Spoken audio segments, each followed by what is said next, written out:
Le commandant territorial des forces de police, Kouilou Pointe-Noire, le général Jean-Pierre Okiba, a fait ce mardi la reconstitution des faits.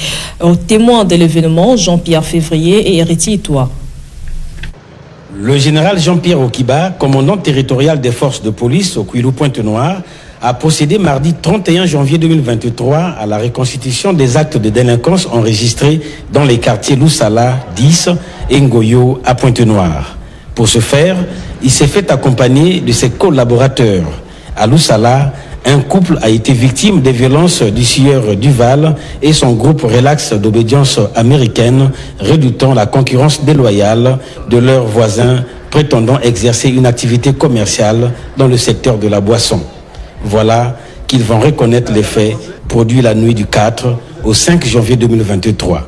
Le colonel Edgar Brice Sosten Malanda. Dans la nuit du 4 au 5 janvier 2023, le domicile de M. Makaya a été le théâtre d'un grand vol. Ce vol a été perpétré par 12 personnes, que vous voyez derrière moi. Et ces 12 personnes se sont organisées à escalader le mur pour certains, ouvrir le portail et donner accès aux autres membres du groupe.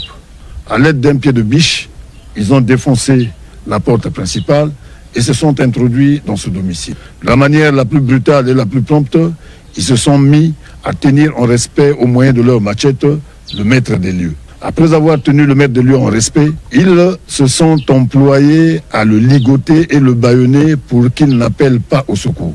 L'ayant fait, ils se sont emparés de plusieurs biens.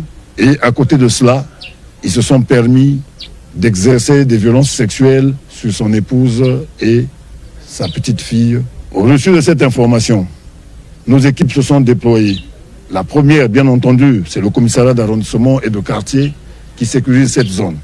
Ils sont arrivés immédiatement sur le terrain, ont mené des investigations et sont parvenus à interpeller pratiquement tout le groupe, à l'exception de 2 qui sont en cavale. Grâce à l'échange d'informations en temps réel et qui existe entre les départements, le commandement territorial des forces de police du Kouilou a échangé avec le commandement territorial de la police de la Bouenza pour interpeller un qui était en cavale là. Voilà comment nous avons pu reconstituer le groupe, à l'exception de 2 qui sont partis. De retour au siège du commandement territorial des forces de police Kouilou Pointe-Noire, le général de police de première classe, Jean-Pierre Okiba, très actif, a tout aussi présenté 4 autres présumés malfrats boulangers impliqués le 2 décembre 2022 dans la mort d'un sujet mauritanien propriétaire de la boulangerie Africa de Ngoyo, par ailleurs patron de ces tombeurs. C'est des boulangers qui travaillent à la boulangerie Africa au niveau de Ngoyo.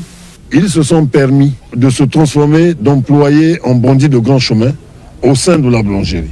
Pendant qu'ils y sont, ils constatent les mouvements de leur employeur qui va dans sa chambre, ils le suivent en ce lieu, ils le tiennent en respect et brandissent tout l'arsenal en leur possession pour le ligoter et le bâillonner. Après l'avoir ligoté, ils sont descendus pour s'en prendre au magasin où se trouvait un coffre-fort contenant quelques numéraires.